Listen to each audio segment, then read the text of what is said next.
All right, excellent, Kim. Thanks as always for the nice introduction and getting us started up. For those of you that are watching the recording, I hope you get a chance to join us live on occasion. Kim always does something nice with us to kind of break the ice and get us started this morning. I'm happy to have both Barb and Kim with me today. So we have a couple topics to cover.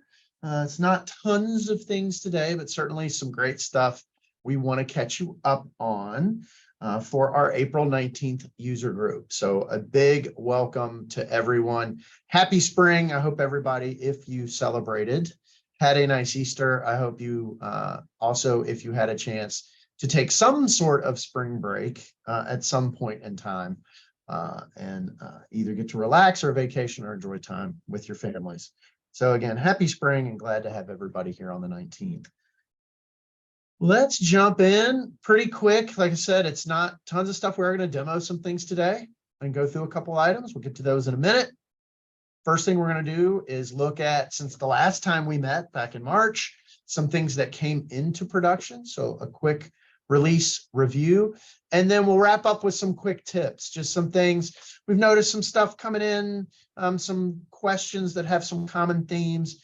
And just wanted to share those back to you guys from a tip perspective to make sure you were aware of all those things and maybe just something that could be helpful to kind of wrap up. So with that being said, and of course I like to make it, we are going to go over the release management. Now for the presentation, and very oftentimes Kim either posts the presentation.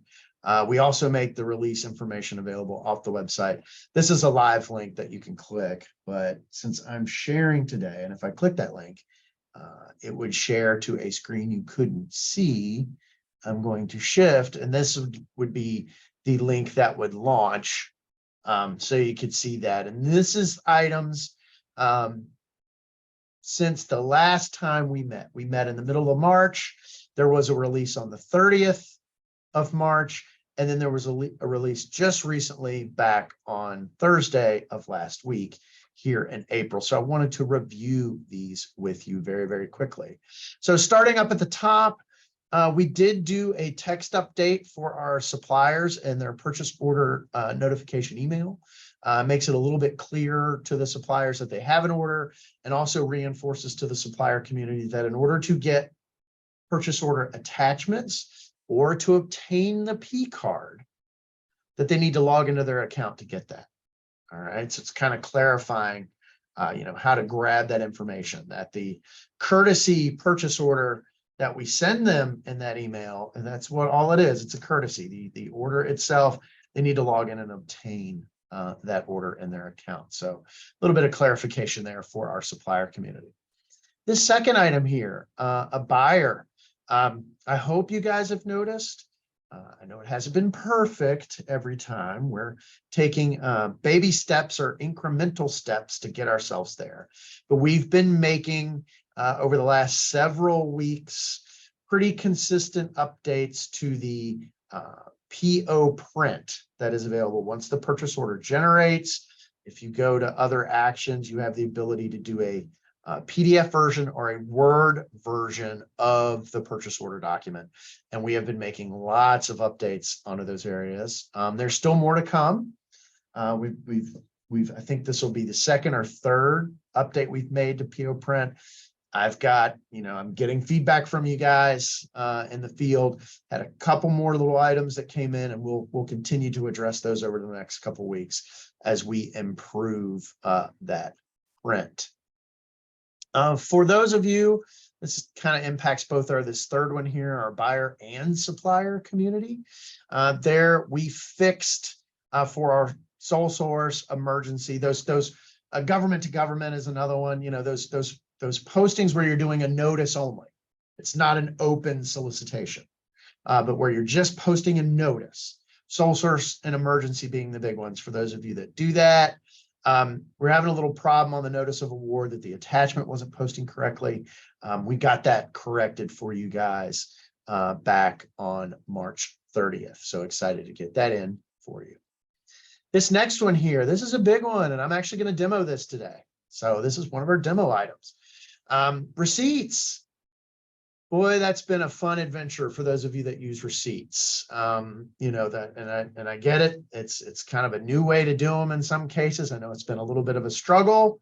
Nice to see you guys starting to get used to that. But one of the things you couldn't do is delete draft receipts. So if you made one in error, we had situations where multiple draft receipts were created and no action was taken on them.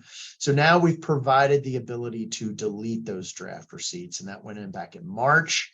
And I'm going to show you guys that today. That's one of the demo items. We're going to pop over and kind of talk receipts and show you how to delete those draft receipts and what that looks like. The next one here, also impacting the buyer. Now, this helped us with our data exchanges, particularly our integrations when we're integrating to like a financial system or something like that, but limiting our P-card alias to 50 characters. And when you enter your P-card, that's the name you give to your P-card. So that we needed to curve that in to meet our data standard. And again, that helps with our data exchanges. So again, limiting your P-card alias to 50 characters. Now, I would argue 50 characters is a heck of a lot of characters when we're talking about a purchase card we're adding to our account. So hopefully that should be plenty of characters to still let you customize that. So you can recognize the type of card, you know, or any details about the card you have entered on your profile. But again, limiting that to 50 characters. Again, a buyer impact here. Purchase orders were unfortunately generating for suppliers that were in approval status, like they weren't finished. We weren't finished, our team approving their registration, or if we rejected their registration. They were showing up in your list and actually allowing you to purchase off them, which was bad news. So we fixed that up in late March as well. I hope you've noticed, or as maybe your end users or you yourself have noticed, you see a lot more statuses. You know, when you hit the supplier drop down when you're doing purchasing. So those are things we all got to be conscious of. The reason we did that is our legacy system, our old system, you could only see suppliers in approved status. Well, what happened? Oh, well, clearly the supplier's not registered, or clearly they don't have an account. So we were getting a lot of duplicate registrations. So we're trying to make you and your community more aware of the suppliers and what condition they're in, you know, before you place those orders, because there are some situations where suppliers can be in statuses where you can still place an order to them, and maybe we'll warn you about it. But certainly if we're not done approving the supplier, or we rejected their registration for whatever reason, we don't, you know, it could have been a duplicate, it could have been because we don't have a W-9, or it failed an IRS verification. Those are all bad news things for us. You know, certainly if we rejected a supplier or they were still in the midst of being approved, we need you guys to hold off on in the system to help us not get orders out to those suppliers. So a couple things we fixed up there. Did a little to help with our integration agencies. You know, I don't know that this is a huge impact to you guys, but making sure we're removing special characters in our reference number field and our supplier contact field. That was causing some of our integrations to blow up. Maybe not a huge impact to you guys hanging with us today, but a little cleanup we did to make sure before we're sending data back and forth to systems that we were cleaning up those special characters. You may have noticed this in the contracting area. When we do, and again, more of an impact for our statewide contracts, but you can also see that, you know, if you're going and viewing a contract and you're you know, deciding who has access to it and can I buy off that contract if you're looking at those contracts. We just did a text update when we launched the new platform back on November 1st. If it was a statewide contract, the entity selection said EVA wide, and there's a much more appropriate term in working with our team here was to say all public bodies instead of saying EVA wide. And EVA is the tool. So you might notice if you go to a contract that's available for everyone to purchase from, it says all public bodies. in there from the entities that are the authorized entities that are allowed to purchase. So just a name change there for clarification purposes. Continuing on here down the list, then the last one here in March, another PO print item that we did. I think this is pretty cool. When there is a canceled order, you need to cancel a purchase order. There's a watermark now that goes onto the print, and it says canceled, and it looks pretty cool. So maybe actually, if I remember, when we go over to demo, I'll show you what that looks like. And again, that's on the print, but that can still be helpful. The suppliers do get a notice that there's been a cancellation, and they do get a copy of the order, and then they're going to pull that order up. It's going to have cancel, a big watermark on it. So that can be helpful, just to make it clear that you're sending them, you're canceling that PO. And again, if I can remember that when we do a demo, when we pop over into the system, I'll let you guys have a look at that. Shifting into just a few items that moved in last Thursday for April. We did a time zone fix. I hope this didn't impact all of you. I know it impacted some of you, but particularly for our converted users, we were really struggling. They would close a sourcing opportunity or set a close date, right? Say, okay, I'm going to issue this quick quote, and I'm going to close it on May 1st at 4 o'clock, and then the public posting, the time would be off.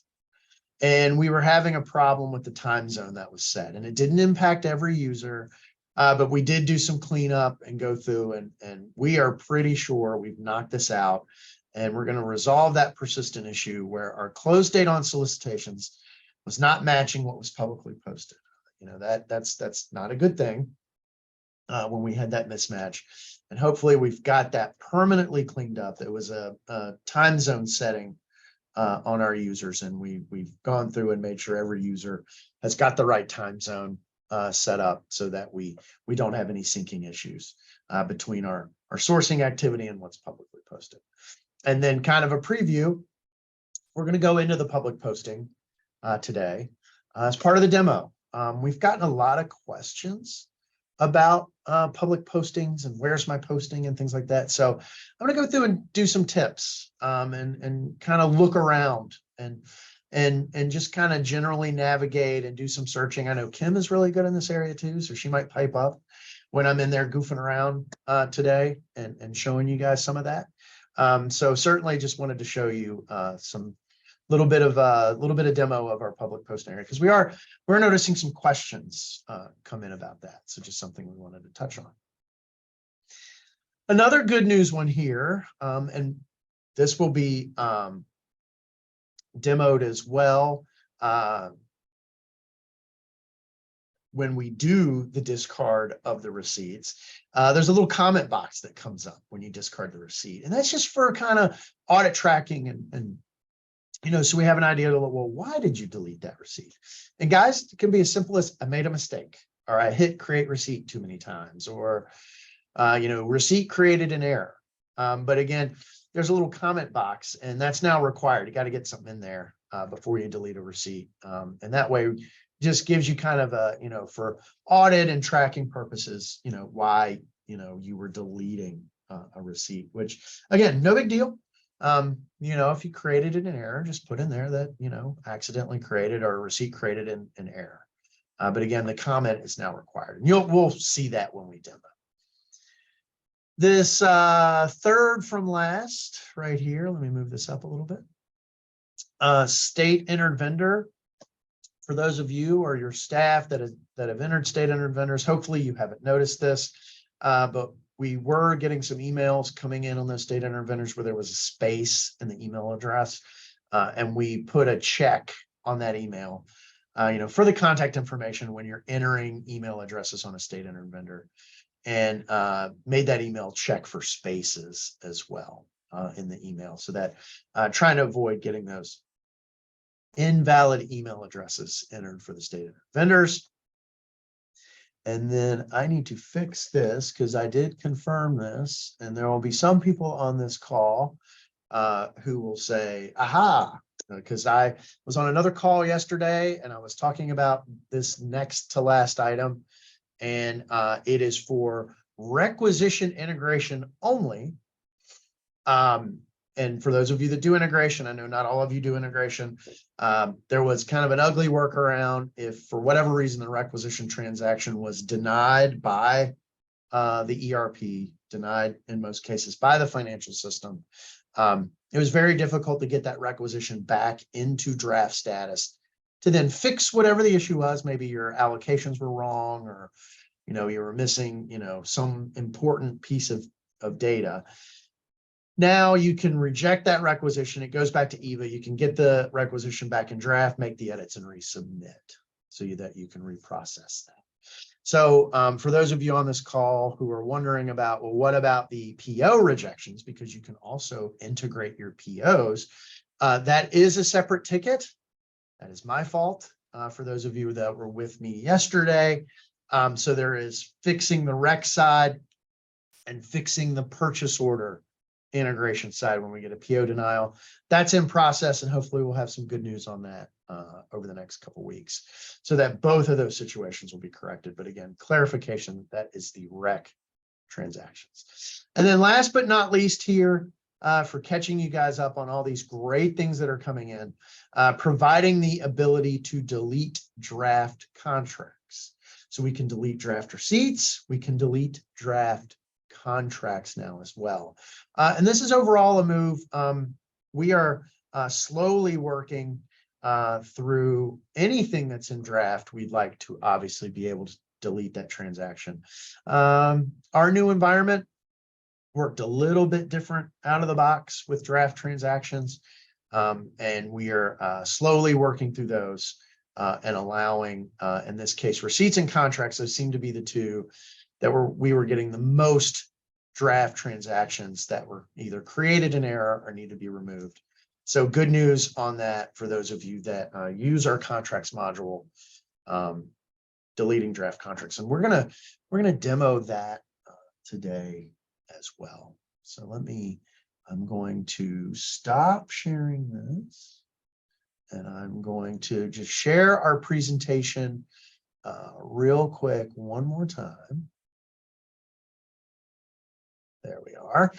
So that is kind of getting through our release items.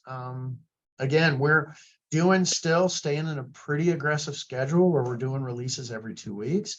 So the next bug meeting, we're kind of going to stay in this pattern for a while with our bug meetings, that I'll be doing a lot of release review and just letting you guys know the new things that have come into the system since we last met. And then, also obviously, Kim follows up via email, to let you know that this meeting's been recorded, and certainly you can share that with whoever you need to if they need a review of the release item. So happy to share that stuff. And we have one question that's related to what was on the release items, and Sure. it's concerning again the denied with the ERP. Yes. And then it going back. So the status of the fix said 413, but that's not in production yet.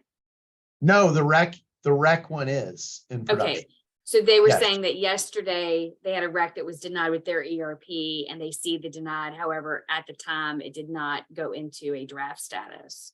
Well, there's a button you have to hit. There's a button. Send it back to So, draft. Yes. so there you go, Tony. There's a button you have to hit to send it back to draft. And you Yep. created a new rec, but this would be the workaround. Yeah, So you have to just go into the verify. requisition, and then there's a button that's like return to draft or something like that, and it returns it to draft.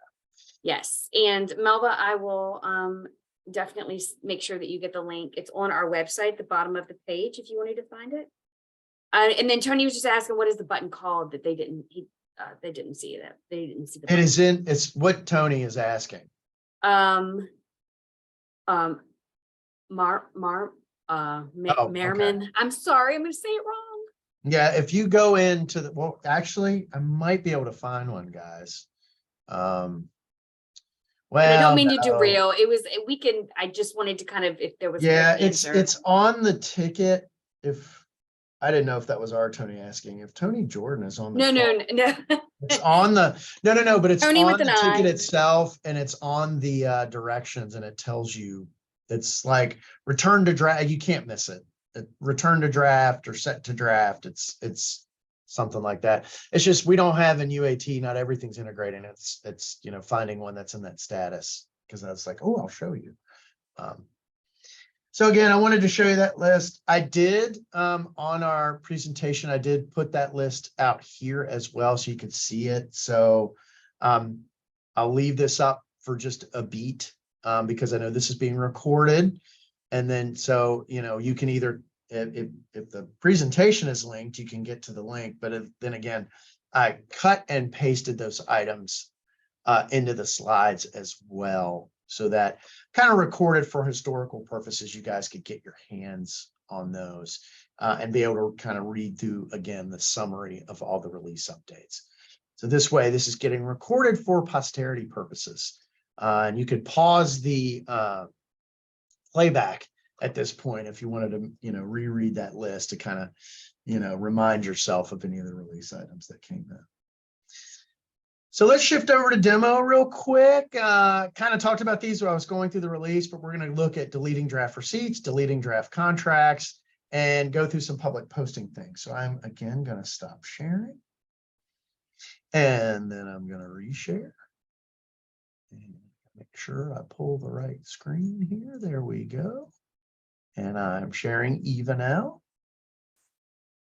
And you'll notice one of the things, I might have talked about this in past user groups, depending on the environment you're in, like, there's color changes. In this case, we turned UAT to green, but you'll also notice there's a little box up here that tells you the environment you're in.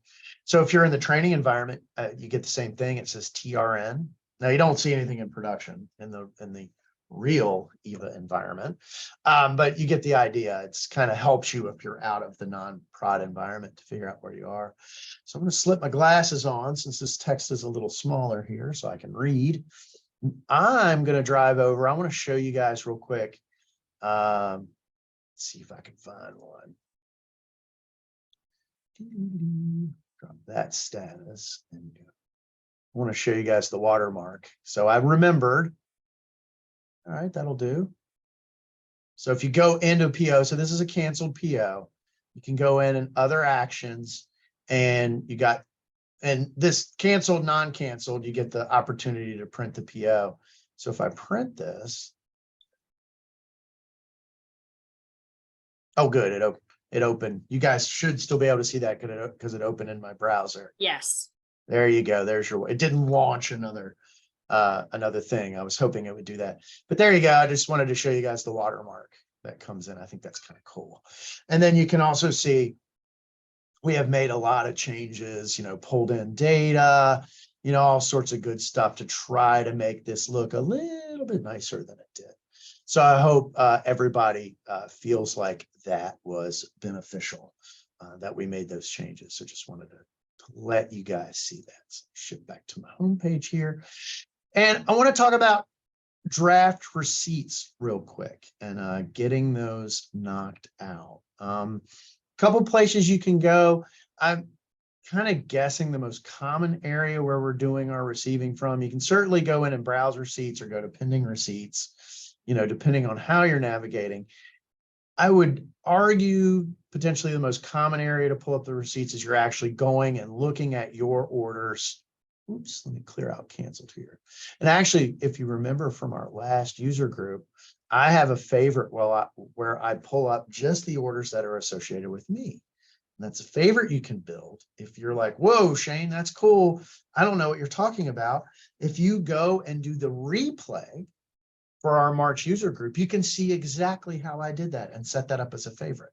So what I've done is my browse orders, I created a favorite for orders that are just associated with me. Now, again, I'm in UAT, so these are all test orders, but you get the idea. So in order to go in and see the receipts, you've got the little truck here, which will immediately create a receipt for you. Or you can go into the PO itself. And I always expand my left-hand menu. I like to see the words versus the icon. And if your menu looks like that when you go in, you can always expand it so you can see the actual words. And then you can go in and see what kind of receipt you have. And I have a receipt in draft here. And where we were getting caught up, and again, this draft receipt, you notice it says it's already like it's draft and it says 5,000 have been received. So when you go in here, even though I haven't completed the work on this, there's this calculation happening, even because it's a draft, and that really starts to get screwy. So let's close this for a second. And what if I, what if I didn't, I was like, oh, I'm not sure with this purchase order, or I come back to my main screen, right? And for whatever reason, I hit the truck again. Now, even though it's saying 5,000 received, that's a little tricky because again, it's in a draft. What if I hit the little truck again?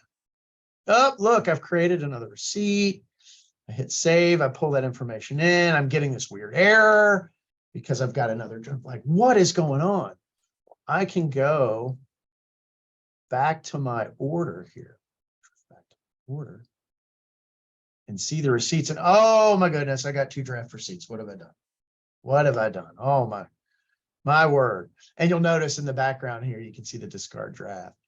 Now you can go into your receipts and you can discard these by hitting the discard draft. And you might have seen that on the other screen as I was navigating around these receipts. So that gives you the ability to actually, so this one, I had a draft already created.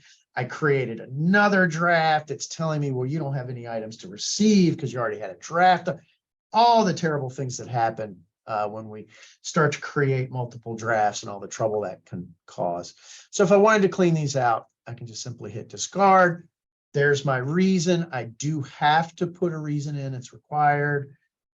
Created this receipt in error. Or how about we can say by mistake. We're cool with that. I can confirm that. And then that will. And while you have that screen up. Yeah, sure. There was a question that came over about creating a return against a draft receipt, and you really should not be creating a return against that a is draft. Correct. So that is correct. And that comment came over. And so if you need assistance with receiving some one-on-one assistance, please use the buyer assistance form. That practice should not be taking place. And we want to make sure that, everyone's clear that does receiving on how you would create a return. Returns should only be done against approved receipts that are in. See, he's got the status on the far right that says deleted in draft. So we do not want, even though the button is there, and maybe that's a note we need to take to disable that. Well, and it is, and I'll tell you, Kim, it is a ticket that we have out. There you go. To not allow a return or hide the return. But for right now, until we get a change like that in the works, Kim is exactly right. Please, if you haven't completed a receipt, you'll notice I'm going to click into this receipt. And it's already given me a chance to do a return. I have not submitted. Notice it's still a draft because it's allowing me to discard it. All right. It is allowing me to discard it. It is a draft. I have not finalized this receiving yet. I haven't completed it where I've hit submit. All right. I haven't submitted it. I am in a draft. So I need to go. If I was going to complete this, I would need to go in. I would need to verify, am I going to do it by quantity in this case, or am I going to flip and receive by dollars? And then what am I going to receive? Well, in this case, my quantity is 1 and the price was 1 each for 5,000. And you'll notice I was doing some testing and this is just what I'm using, so I need to confirm how I'm going to receive it. US dollars, by amount or by quantity. And then let's say I just want to go ahead and do that. I can hit save and close. So, I've validated. And at that point, you want to submit. And then the question was, who can cancel a receipt that has been created in error? Only the creator? Yes, you should. The receiver. Yeah, the receiver. The receiver. Or if there's central receiving, it's role based, and then it would be associated with that role. Again, yes, absolutely. So hopefully that answers that for you, Aaron Stevenson.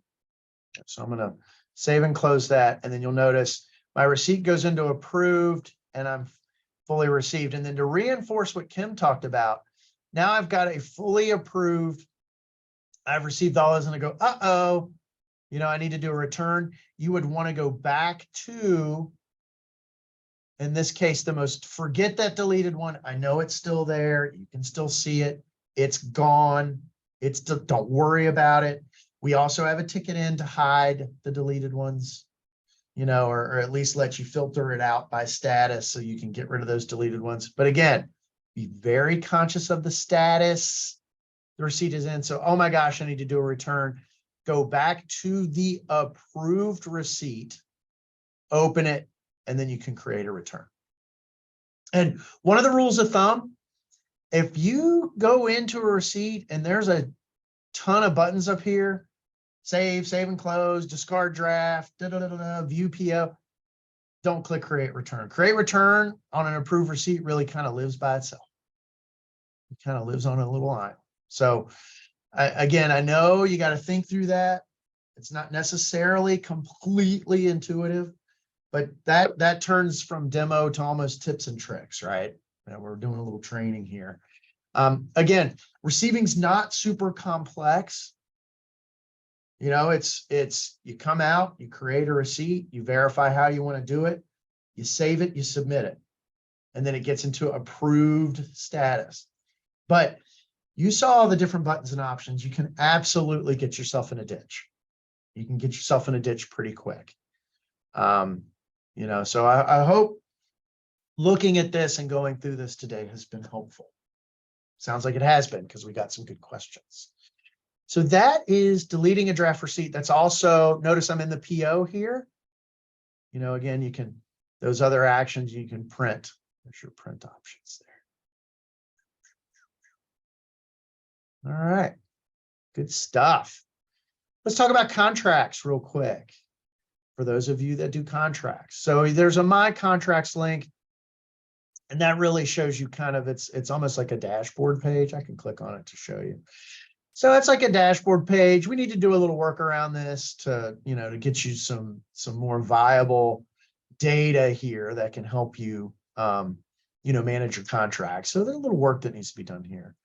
I am talking about from a draft contract perspective. If you go to browse contracts, and this one, unlike orders, there is a limit to my scope button here. So I'm going to do that to just pull in my contracts. So I have 6 contracts that are in some form or condition. So I have a couple that are running and a bunch that are in draft. Okay? A bunch that are in draft. So any that are in draft, if I created it by mistake, you know, maybe I was doing a standalone, you know, I was out here looking at contracts and I hit create contract and I didn't really want to do it, or just, you know, I started something and it's just, I want to get rid of it. You can simply go in, and in this case, just scroll over a little bit. There you go. You see draft, and I can click on that contract. Oh, no, did I discard this one already? Oh, maybe it's because it's signed. Here, let me do this. I'll create a contract. Pardon me, that one was signed. That means it was moving forward. And while you're creating this, one of the questions was about sourcing projects being deleted. If the ability for that to happen. That in draft, they didn't specify, so I just wanted you to clarify. Not ready yet. Okay. Not ready yet. So Erica Allen, that should answer that for you. Yeah. So there we go. Let me put that one into draft. So there's my draft one right there. And I so know that there was signed. a question that came up about status. And when you're looking at information where you have a summary like we are right now, and whether it's browse contracts or orders or recs, that status is one of the fields that if you have it turned on in your grid, you'll see it, and it should default that way. But you might have to scroll over to find that status, and you can. Well, you might have to move- scroll over, and then the other And thing then you can do, fix your grid. That is exactly we where I can was going. You were fix reading our my mind. grid. Yeah, we can fix our grid. So that was a question that had come over. So if you need assistance with doing any of this, because it can get a little technical and it might not be as intuitive as we think it is, please put in a buyer assistance request form. Yep, so we can fix the grid if we want to. That's one thing we can do. So again, I created a draft contract there really quick. When you go in, you get the same discard option. And sorry, I looked at one that was the validity. It was an amendment and it hadn't started. It was still in draft because it hadn't taken effect yet. I was looking at the wrong, see, I looked at the wrong status column. So there's this is a, I just created this. Oh my gosh. I didn't mean to submit this. I certainly don't want to submit it for review and get it running. So now you have this option where you can hit discard. There is a discard comment. Again, for tracking purposes, just say, in this case, I'm saying created an error. And you can confirm. And that then moves that status there. You'll see that moves that to deleted. And I'm pretty sure. Now that does drop it from this particular list. And I wonder, I'm kind of playing here. Yeah. Yeah, it's not even so. Not Unlike yet. receipts, this one actually drops out. And that's what we want to do for receipts, to have receipts drop. I mean, if you delete it, it's deleted. Let's make it go away. So just to clarify, if a contract is signed, you don't have the ability to delete it yet. That is, oh no, it's signed. So you've submitted it forward. I was reading the wrong, there's a validity one here. So what the validity means is, notice this has a -1, so it's an amendment. It's an amendment. So it's signed and it's waiting for the start date to kick in. There you go. It's there. Right. So they're waiting on, I've done multiple versions. So I've submitted and got the version approved, but it's waiting for its dates to kick in for whatever reason, however I set up the multiple versions. The status. So here's that status. Let me make sure I grab the right one. That's the third one down. If I go into that one, you'll notice I have the discard option. I have the discard option on that. So that other one, validity, is it the active contract? And you'll notice that validity if you're doing multiple, all right, I did a original and then I did a correction and then I did a renewal and I did the renewal a week in advance. That's what that validity is telling you. The status, I just read the wrong column, but I did have another one out there in draft. So it's the status column. You can discard that draft. So that is a little bit of contract for those of you that use the contract tool. And again, we had that question about, well, what about draft sourcing events? What about draft requisitions? What else can we do in draft? Those are the big ones. We're looking into those. We're looking into those to allow you guys to delete those as well when they go into draft. These are the two. Receipts was the first one we wanted to knock out. That's the one we're having the most trouble. Contracts was the next one. We've got the other ones lined up. So we will continue to move on to those. And again, you're going, God, and we said the same thing. Man, Shane, you'd think out of the box, a draft is a draft. You should be able to delete it. This new environment treats these procurement documents pretty serious. And we need to think about that when we're in production.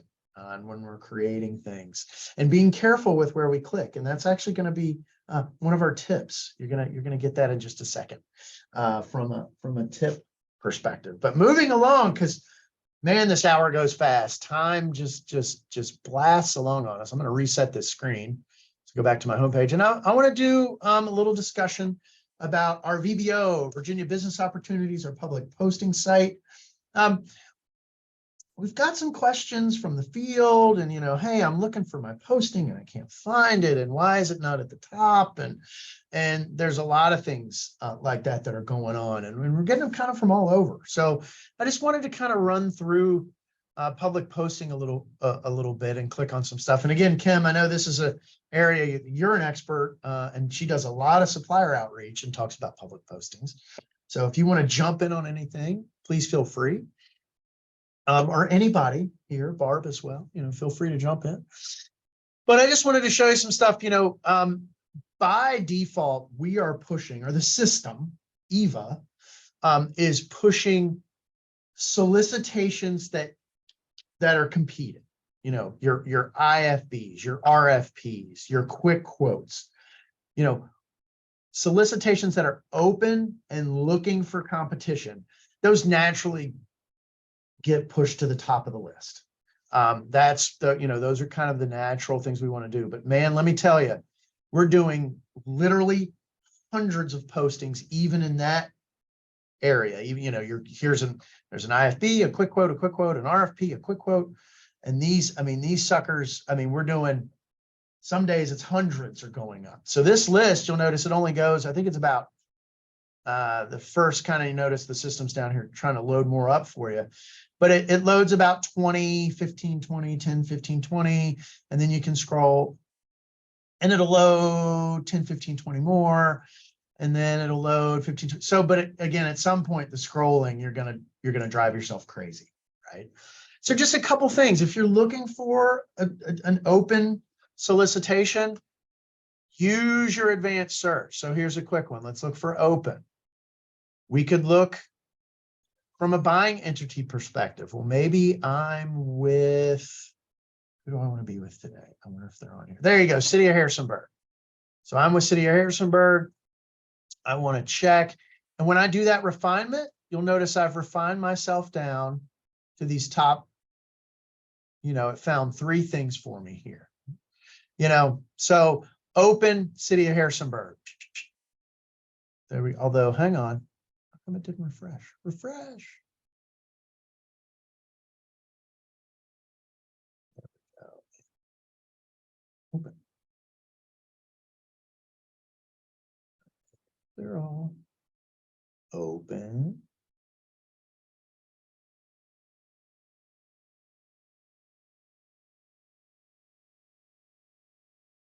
Well, why are you acting up on me? I see it functioning the way it normally does. So It takes a second to refresh. it does take Okay. a second to refresh, but we're seeing City of Harrisonburg open, 3 open under buying an entity. Yeah, but that's odd that it hasn't. Hang on. I had this open earlier because I was playing with it. Let me refresh my. Yeah, whole so just clear screen. all. Mhm. Yeah, there we go. Because I see it sorted my open ones pretty quick. There it went. I don't know why it had that little hang up. Probably because I was playing with it and I had this tab open. But again, that is a very quick way, and I'm down to 3 results. So they have 3 things open right now: an RFP, an IFB, and another RFP. All right. So that's one way, making sure you're using, the different statuses and things like that. For those of you that do, like, let's say, sole sources. Now, kind of talked about this earlier because we did a couple fixes to make sure they were posting correctly. Sole sources, government to government, emergencies.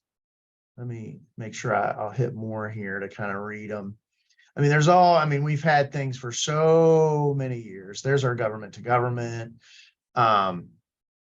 Those are notice only postings. So we're posting them, because we have a public posting requirement, and we're kind of getting those up just to, to post a public notice, but they're not being competed. So with the hundreds of postings that are literally going up every day, again, EVA's putting the open postings that are requiring competition first. So if you want to check and make sure like your sole source posting went up, come into opportunity type, hit sole source, and then you can narrow that down for your entity. Oh, Harrisonburg has a few. We'll just keep playing with Harrisonburg. There you go. And refresh very quickly this time. Sole source, City of Harrisonburg, they've posted 93, and they haven't posted one in a while. It looks like haven't done a sole source going all the way back to 2021. But you get the idea. And then, if I want to clear that out, I think, let's see if we have, there we go. Here's old DPS, my division. And I can click on that. And then, I can very quickly see the sole sources posted, here as well. Kind of scroll through and have a look at those.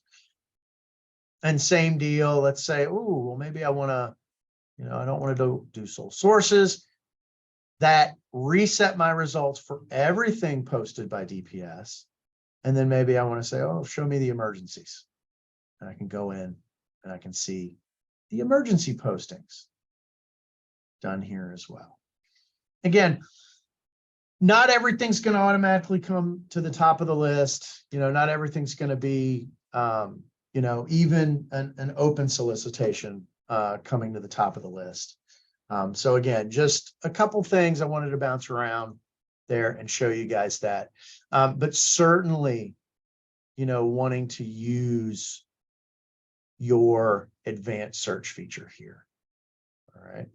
And then a big key from a sole source perspective is they should be posted in awarded status in most cases, that they go in as awarded. Clear those out. All right. So just wanted to just kind of bounce around, make sure you're using that advanced search feature when you're looking for your various postings. So shifting back, we got about 5 minutes to go. I want to reshare our slideshow because I just had a couple things and wrap up here in the last couple minutes. And just to talk about some quick tips and some other things that we're seeing. So I appreciate you guys joining us today for some of our demo and reviewing the release. Some things we're hearing and some stuff I wanted to pass on. Kind of some of the feedback we're getting, not only from you guys in the buying community, but also from our supplier community. That first one up at the top, to the best of your ability, please do not copy your punch out orders. You have the ability, once you place an order, you can go into the PO and hit copy. It is always best if you're doing punch out ordering to start fresh right in the punch out and try very, very hard not to copy those. Punch out orders are very, very, very often connected directly with the supplier's inventory system. If items are out of stock, you're going to know that immediately through going and doing a new order within a punch out. There also, in some cases, could be price changes and price adjustments, depending on the items and things you're looking for. So it is always, always, always a best practice. If going to a punch out site, you're visiting a supplier's punch out site, to not copy a previous order, but to go in new. Staying in that theme with catalogs for our contract administrators and our contract managers, anybody who's dealing with contracts, really one of the big benefits of this tool, if you establish a contract and the item list that comes in with that contract allows your end users to select that item and purchase directly from the contract without having to hand key the contract item. Not only is that good because as a contract administrator, you're controlling the item description, the price, some other, maybe some part numbers and some other things like that are on those contract line items, but you're also tying automatically the contract number to that line item. And that really helps you track contract spend. So I hope one of the things you're seeing, particularly with our statewide contracts, is more contract line items out there. Certainly there are contract punch outs, and we absolutely suggest that you use those when you're doing your ordering. But again, for those of you, who are entering contracts in the system and are, doing any sort of contract administration, to get those line items added into your contract. And then let your end users know that, you've got a contract and those line items are available for selection right out of the shopping site in EVA. So they can search for those. They can search by the contract number. They can go directly to the contract and purchase off the contract if they have access to it. There's a way to do that. And maybe that might be a good idea for demoing. I think we might demo that next user group meeting. I think that would be a good thing, going to a contract and then purchasing right off of that contract. So I'm making a note to do that. But again, just kind of a tip, trick, best practice. If it's feasible, we really, really, really want you to get those line items added into your contract. And then our last one. And again, this is where sometimes we're saying, well, now we've given you the option to delete drafts. Please, please, please don't play in production. We have a training environment available for everybody where you can have an ID that's associated with you, that's a named ID, where you can be in our training environment. Some of you have access to UAT, I know, but in general, there is absolutely a training environment that's available as well. It mimics production. It has production suppliers in it, and things like that, and some other production data like some punch outs and some catalogs and stuff. But again, if you need to explore, if you need to learn, really don't want you to do that in the production environment, and really like you to get access to that training environment. So please reach out to the EVA team, reach out to your account exec. If you do not have access to training, we'd love to get you that access, because that is the area, if you need to explore, play, learn, click a million buttons, you're not going to hurt yourself in the training environment, but certainly you could get yourself in a ditch in production, and it can impact procurement transactions, procurement files. It could confuse our suppliers. It could confuse your end users. If we get invalid data into our production environment. So on that note, I didn't know if we had any other questions that we desperately needed to answer in this session. There's only two, and one has to do with receipt printing. When is that going to be available? The ability for receipt printing to be, I guess, on par with what we're allowing for the recs and orders. Ooh, that's a good question. I don't know that I have a good answer for that. I know there's some receiving reports and things that can be used versus actually printing the receipt itself. That's certainly a note I'll take down, but I actually do not have a good answer for that at this point. So we'll just say TBD, but coming. And then there was also a couple of comments in the chat, and then with the questions specifically going back to that integration interface agencies with the denied, and then the button not being available and not being seen. So that might be off topic, but something that needs to be followed up to make sure that we're seeing that, because it was mentioned by a couple of other people that they are not seeing the button either. On rec integration denials. Yes. Rec. Yes. Not PO. No, it's the button. Yeah, the button, it says to the. And it's not going to do it retroactively either. Yeah, so it's not retroactive. So this was as of yesterday, but. All right, well, we need the examples in that case. So definitely, and we need to, who do they need to send those examples to? Their AE, or do we want that to come to our team? They can come any way you can get them here. If you know how to contact me, you can send them directly to me. But if you know your AE, send them to your AE. And I know the AEs are on here. Guys, if you get anything like that, you can send them my way. But yes, that is rec denials only from integration transactions. And then Michelle Campbell was asking, can you add the closing date, to the sourcing projects list? Oh, And when you're browsing? Yes. And so there is a filter. Are you talking about the public posting? Or if you're looking at your grid, you would be able to, if it's available on the grid, you can add it there, or you can filter further. And then on the public posting page, because I'm not sure which one this was in reference to. Yes, when you're looking at the grid. Check it out, see if it's available with the grid or with the advanced filtering. And if not, you can always make that as a suggested enhancement for us to put on our list for future. So thank you for Absolutely. that, Michelle. Absolutely. All right, and that will wrap up everything. Let me get us over so that we can just say a quick little goodbye. All right, thank you guys so much. Barb and I, as always, we're tag teaming behind the scenes, answering questions, looking at the chat. So thank you, Barb, for that. Yeah, 'Cause I know we appreciate were- you we guys were both so doing much that. for doing that. That makes a world of difference.